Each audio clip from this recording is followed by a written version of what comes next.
last stop, the leaves.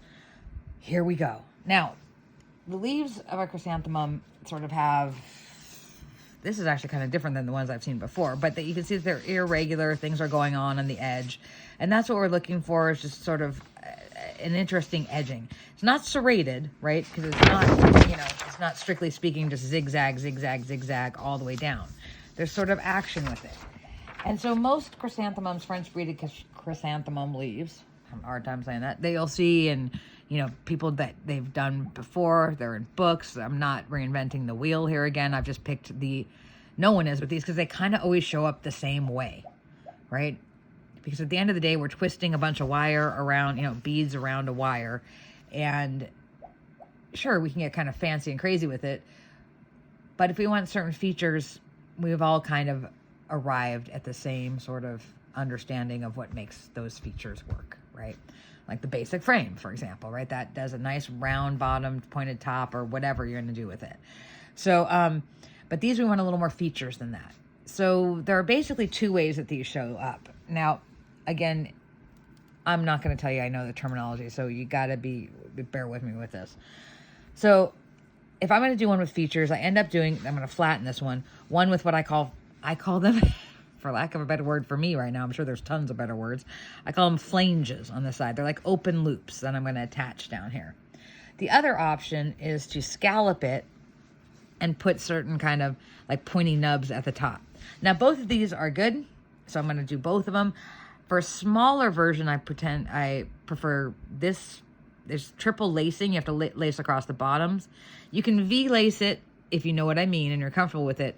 But actually, I don't even like doing that. I still think I'm faster just going straight across. And I'm sure the laces you go works with this too. I mean, I don't know, actually. I haven't tried that yet. But something to consider. This one you can almost get away with not lacing, though if you did, you would just have to lace it once. This is not laced and it's still, holding pretty tight because of the structure of it. And then I also do kind of a variation on this. And so these are all the kind of things you'll see. You'll see these open loops that are laced down, or you'll see, and sometimes a combo of them. When I do big ones, I'll do a combo where I'll have like the flange thing on the top going down to the scalloping on the bottom to give them texture. I'll add a photo of that somewhere, of the leaves, the larger leaves I've made that are like this big, and they're in different colors. So you can see the sort of differences and how you can actually just mix these up. And again, you choose. Just try some. The good thing about leaves is they're not going to go to waste. If you don't want to use them for that flower, throw them in your bin of, odds and ends. And then sometime when you're making a flower and you need a quick leaf, just grab one out of there and put it on. So they're not going to waste. They don't have an expiration date. So experiment. Now, so these are basically it. Now, I'm going to show you this one. I won't show you this one because it's basically the same thing. The only difference being this is a 3-row basic frame with 3 pairs of flanges on the outside. Such a weird word. I don't know why I call them that on the outside. And this is a 5-row basic frame with 2 pairs. So I will include my bead counts and write things up and on a PDF for these for sure. And I'll hopefully get to do the calyx too. I don't really know how to do that one. How to write that up. But these are easier, at least to show you my bead counts and what I'm doing with them. Okay, so we'll talk about this one because this is probably one I use the most often for the size chrysanthemum we've made. Now, this one, if you're going to make bigger ones, this is kind of a nice little pattern to bring in. I like these little sharp edges. I also often, when I'm doing any kind of arrangements, but with chrysanthemums, make slightly larger leaves and stick them on their own stem wire alone. And then, like have them stick up in between the flowers, so like, for example, we have our handy dandy flowers right here. So you could have an arrangement. And so these wouldn't actually be on the stem. Now I do tend to put, on average, I used to put 3 on a stem, but now I just put 2 on a stem. But so you could have these in an arrangement and you could have these sticking up in between them. I feel like the camera is super close today and this is really hard to show you. So, anyhow, so these are 2. And notice on this one, I put this kind of leaf on here, right? And then you can bend them and they look really pretty. You can get the little flares out on the side. All of those things, different things you can do with them. Again, it's about the shaping. So we'll talk about that. So I am going to show you 2 different styles of kind of fancy leaves, for lack of a better word. However, if you find that they're kind of challenging and you do need more practice and you want to get your flower put together, then just go to a, round bottom, pointed top, basic frame, something like this one, that I'll talk about first really fast, because I want to show you it's all about the shaping to give it sort of a natural flow to it. So that then use one of those. And most people are not even going to know, probably 99% of the people you talk to will not know what a chrysanthemum leaf should look like. So, and you stick these on here, it looks great. They still look pretty. They're really, you can do them in different sizes. So it goes down there's a smaller one, so it should be on top, obviously. Smaller one's closer to the top. So you can still use just a basic frame situation. Okay. So I'm just giving you an out in case this ends up being something you want more practice with before you want to actually get done with your flower. So in fact, we're going to talk about the basic frame real fast. So I tried 3 different sizes that I thought would look good with these. And I definitely it's all about the shaping to give them, because if you don't have the little edges, you want to have something that gives them a little bit of personality, right? So you don't want to, you want to give them some sort of natural flair, some sort of shape to them. You want to make sure that they are sort of look natural and are kind of fun and interesting, right? So especially since we're, if you're going to go that direction. So now if you are an old pro at basic frame, fast forward, and leaning down to find my wire. But I'm going to show you also a few things I deal with that help me make a basic frame with my weird hands.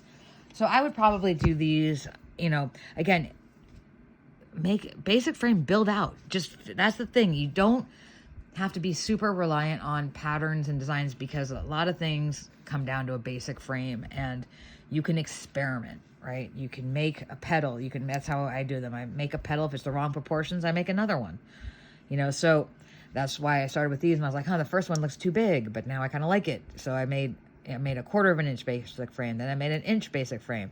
Then I made 1 1/8 inch. And then just like Goldilocks, I was like, that looks good. So I'll go with 1 1/8 inch.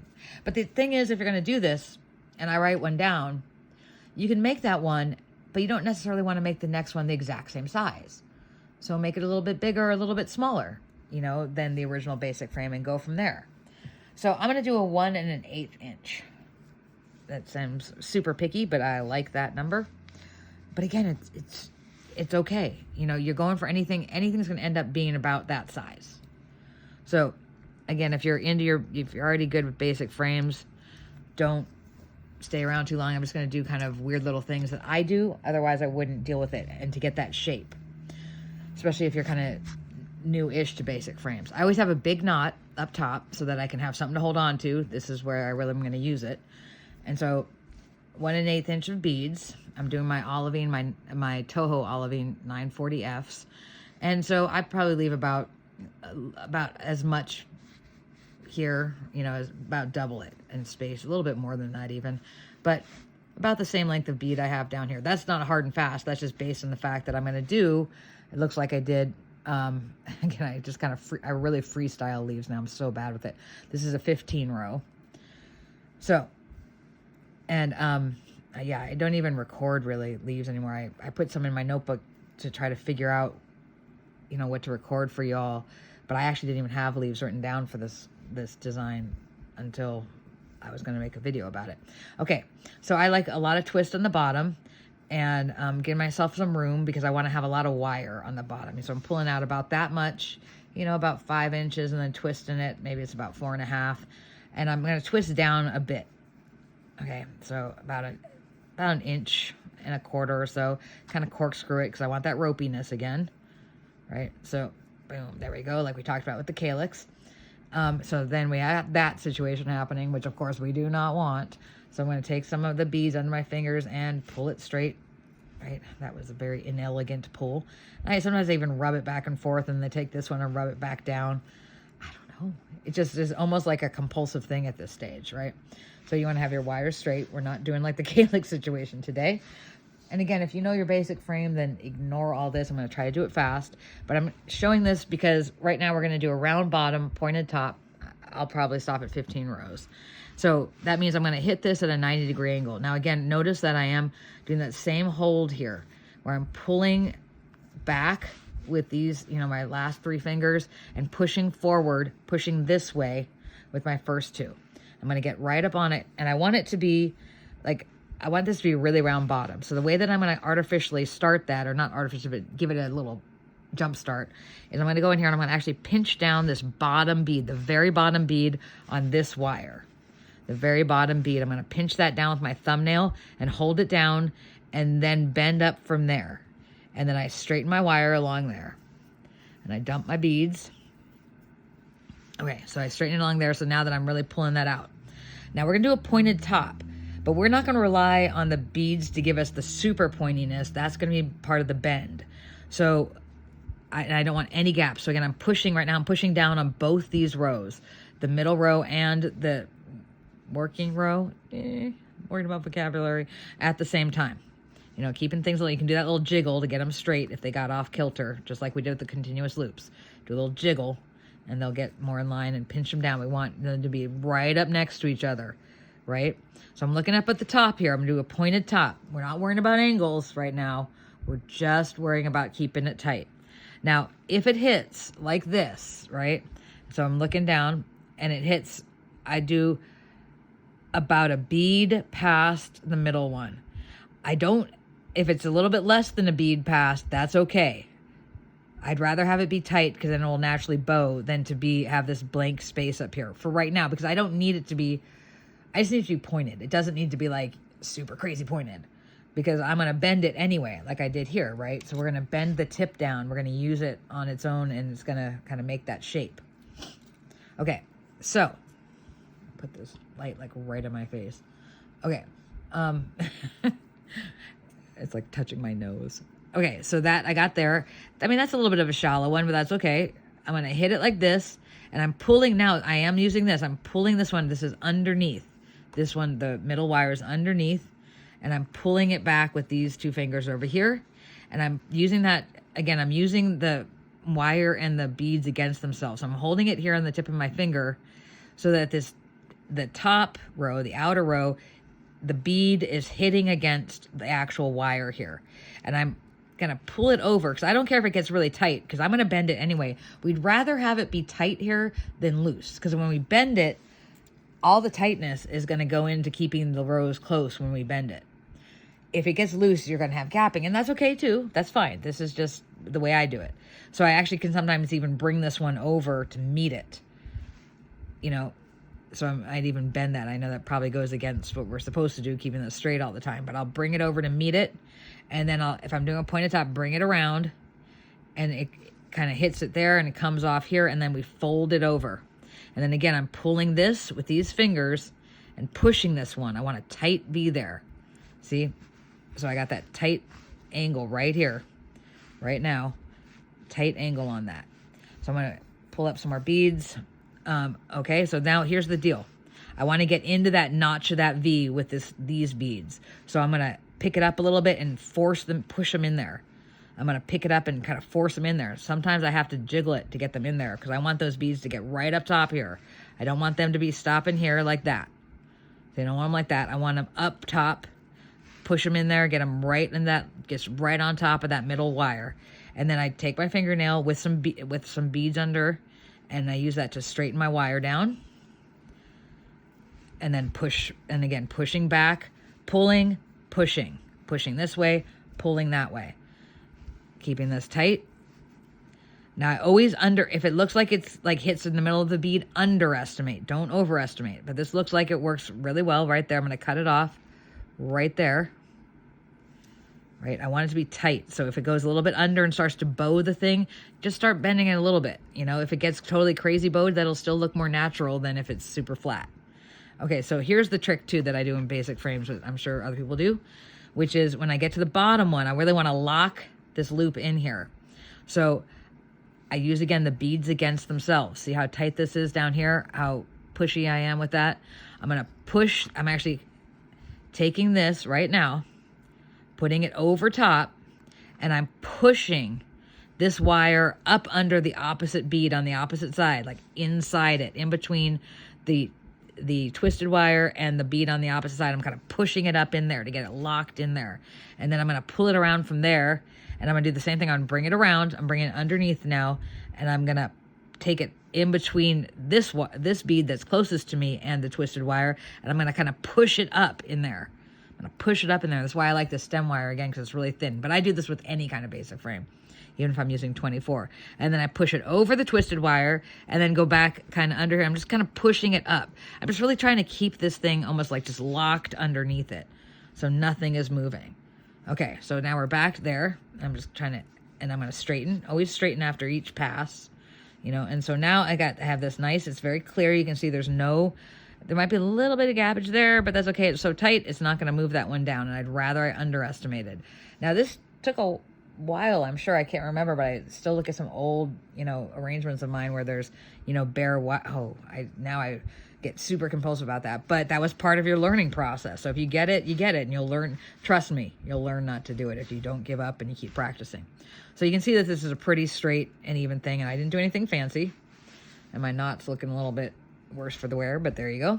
So again, now we're gonna go kind of fast because I don't want you to have to watch this whole thing. So I notice how I did that little shake, because I'm trying again to push these beads right flush against the twisted wire.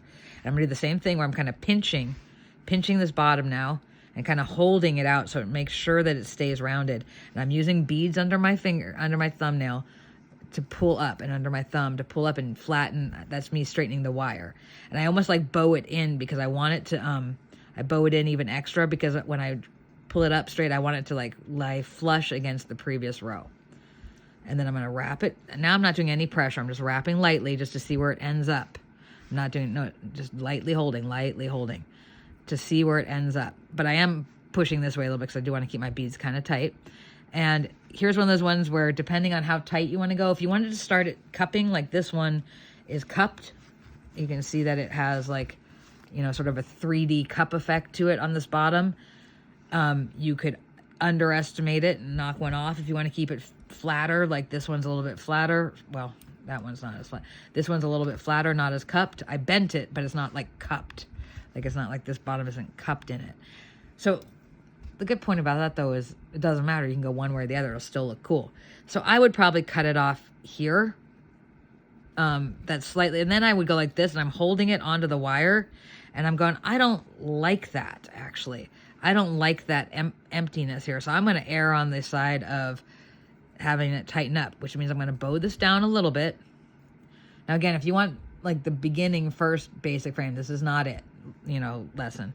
This is how I manipulate my basic frame. So I actually underestimated it and cut it down another bead. And then it's all about like, how does it look when you bring it up there?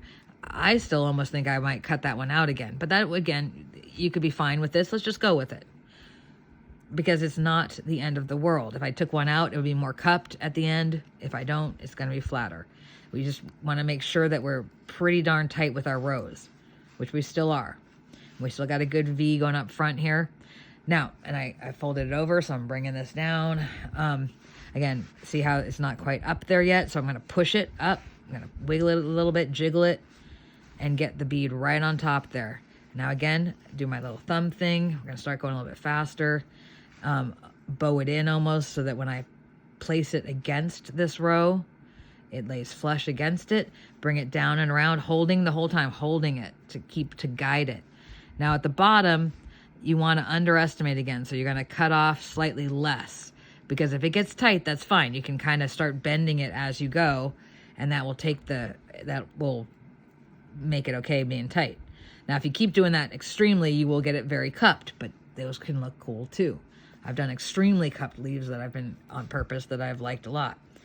Okay, so again, I just did that thing without even thinking about it. What I talked about, how you want to bring this right up here, right against here, pushing it up on the other side, wrap it around, always kind of pulling it this way just to kind of keep it really tight, bringing it in between this bottom bead and the twisted bottom wire, bring it up a little bit.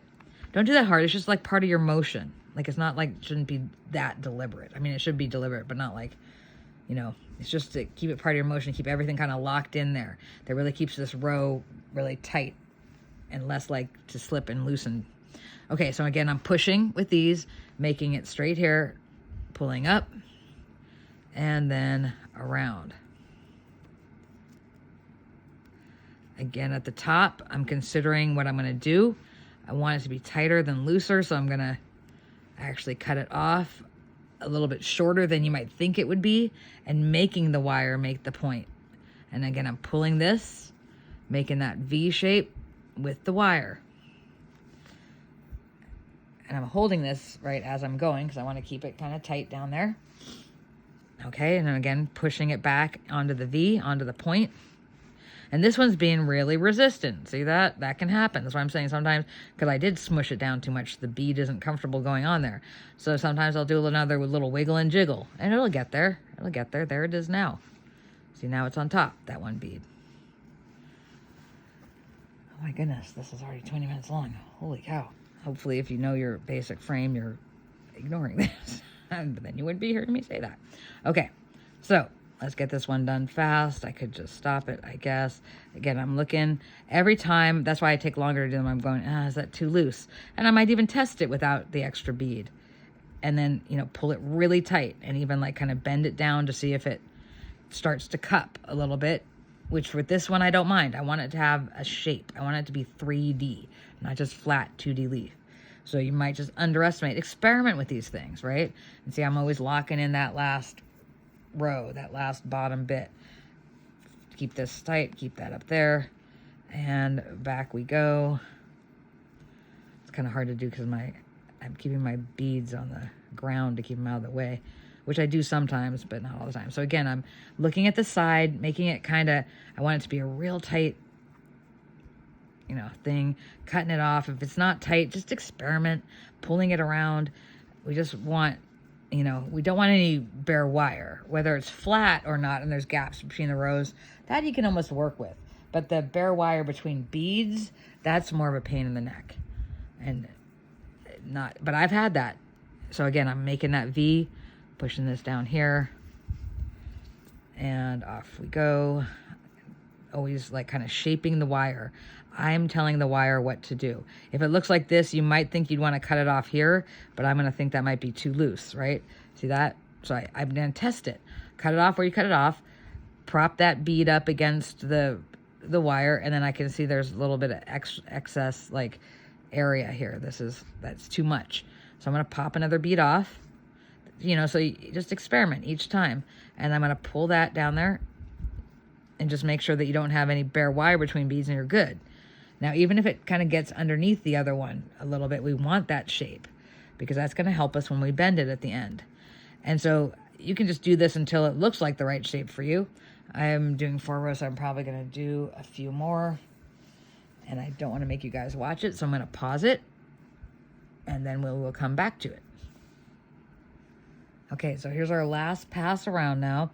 This would be 7 on each side, so 15 rows all together straight across. Before I kind of knew how things were counted and didn't look at anything, I would actually I would use my basic frames counting. How many rows were out on one side from the middle. And then I realized no one else does that, so I should count them straight across. So it will be a 15 row. Now with the 15 row, that you should probably lace. I don't lace these because I'm bad. I'm bad like that. No, I make them so tight, and with the bending actually keeps them in shape. And the stem wire is stiff enough. I have had ones that I've had around for 3 years, and they've been out and about in public. Well, okay, I haven't seen them for 3 years out and about public, but they've been out and about in public, and then they go away wherever they go, and they still hold their shape even with people poking and prodding them because of the bending. The bending kind of keeps it in shape. But you can always lace if you're feeling insecure about that, which, that you're nervous about them getting out of shape. Now, the other thing is with the outer row, you're going to really kind of hold on to it. It's kind of hard to know, they get a little bit less controllable. So you really need to be holding as you go and just trusting it. And again, you're just making leaves, not just because leaves are awesome and they're absolutely essential, but you can make another one in a fairly short amount of time. So experiment with this. So again, I'm seeing see how I have this cupping on this, how it's very light cupping. I don't know if that's what it's called. It's very light bowing to it, and so the difference between this one and I say cupped is the inside also, it really is a cup, as opposed to just a flat one that's bent in a bowed, arched. then it would be flatter on the side. But you can see this. You can see down here that the sides bend also. So that's the cupping effect as opposed to just having a flatter one that I'm just bending, you know, that way, which works also. So if you did a flatter one, you can still bend it. So I get to the bottom, and I'm going to make sure for the bottom one, the bottom wrap, I'm going to really kind of jam this one up in there as I'm wrapping around the first time, because I really want to lock that row in. That's why I twist so far down, is I really like to have sort of a grip, like in the twisting. And I'm going to twist this around the twisted wire, not with it, not roping that. Okay, so because these are leaves and it's so thin, I normally leave these as 3. I'm going to chop off at about 1/4 of an inch. And then I'm going to chop on the side of my loop a little bit, straighten it out. And then I'm going to chop the actual main wire anywhere else that doesn't correspond exactly with one of those. And I'm going to make with one of the other ends, I'm going to make a big loop here, big knot like that, so that I have my little thing to hold on to next time. And then what I do with these, which I don't think I've ever seen before, not this part I've seen before, I think I did, is that I want to just do a little tip. I'm going to do the tip and then put that down, and then that makes it less snaggy, and then bend that down and then do the entire thing down. Now, here's the thing that I tend to do. You got to be careful when you're using non-stem wire. I do it for any basic frame, but I definitely want to be careful because you can actually crack the wire. But I like to gently tamp this down. You can be a little rough with the stem wire. I've never had that actually break. Now, why do I do that? First of all, it really locks in the twist and it's not going anywhere. But also, if you look at it now from the side, it's really flat. So when I put that against the stem wire, it'll be really flush against it, really flush, just instead of like sticking out and bumpy. And now I'm going to put it so that the top is up like that. So I want that also to be a crisp one. So you can either use your, some part of the wider part of your needle nose pliers and then flatten that down to make it a 90-degree angle, or you can just do it really fast because you want a sharp edge there. Now, before I do that though, let's talk a little bit about the shaping. This little thing, I want to make it look really like a natural shape. So one thing I do with my basic frames when I'm going to do a natural shapes, this is a little bit loose, this outer one. I would have probably done it not that loose if I went back and did it, but that's okay. We're going to make it, the shape is going to take care of that, so don't worry about it. But anyhow, the shaping is, notice right at the very bottom bead, if you look on this side, you can see that your bottom bead goes kind of underneath the rest. At least mine does because I'm doing it so tight maybe. And your bottom bead up tight, or your very topmost bead goes a little bit underneath. So what I do to kind of bow it out and get a natural shape to it, and it helps me just get that shape started, is I will take my thumbnail and my thumb and I'll push right on that bottom bead and push it out. Because then I got this nice kind of natural curvature now. I pushed it so hard though. You want to keep that. Okay. So I was trying to exaggerate the motion, and I did. So I pushed those out. That's always like my starting point. It's a weird little thing. I pushed that out. I pushed them out, back out, so they're in line with the other beads. Because now it has a much smoother shape on the outside, that not just because that bead came out, but just that motion gives this nice smooth arch to it. And again, I do that every time I do a basic frame. I push a little bit on that bottommost bead and a little bit with my thumbnail on that topmost bead, and it'll give you this nice arch, right? And now after that, I go, oh, that's a little bit separated there. Shape it together. Make the wire work for you. Now, one of the most common ways then, so you can shape it to make it kind of give it some flair, is to, just take these. This is pointed now. It doesn't need to be crazily pointed. But I want to give it a 3D effect when it's on the stem. So I will hold it like this. I don't want them all to look the same, so I'll do some variation of this every time. But like the standard thing is to kind of hold it like this and take this finger and push that down right on the middle ridge while I'm pushing my thumbs up. So I do this kind of twist and turn with it, twist and turn. You find your natural selection with it, your natural groove with it. Making a groove, no pun intended. So find your natural kind of shaping ways, So you can see this now. I'm trying to see from the side of that. And you can see that sort of divot in it. you know, and you can do all kinds of things. Now this one's really cupped, and I kind of wanted that because I wanted that 3D shape on the side of the stem to give it interest, because I'm not doing one of the fancy leaves, right? If I'm not doing, I want to have some other interest to it. So, you know, and you can, you know, shape these all different ways. You can put like a little, like it got all mushed in the, you know, while it was growing. And so this pushed down and then this pushed up, you know, work with it. It's like clay now. And the reason it's so tight, you know, so every way you do it, you come back to it and you look at it, and this has like some kind of cool shape to it. Wish I could show you guys in 3D. I'm trying to see if you can even see it, but it has sort of this cool kind of leafy shape to it. I even made this kind of weird push down here just to make it look extra sort of different than the other side. You know, so shape them. Do what you want to do with them. And if you notice that there's gaps now between your rows, then you push that row up and you make it like more shaped than the other one, and that will make it tight again. And that's fine. The main thing, we can work with gaps between rows like that. You know, if that comes out, then we can, you know, shape it along the side and make it come up. What we're trying to really avoid, though, is any gap within, like on a particular wire between beads.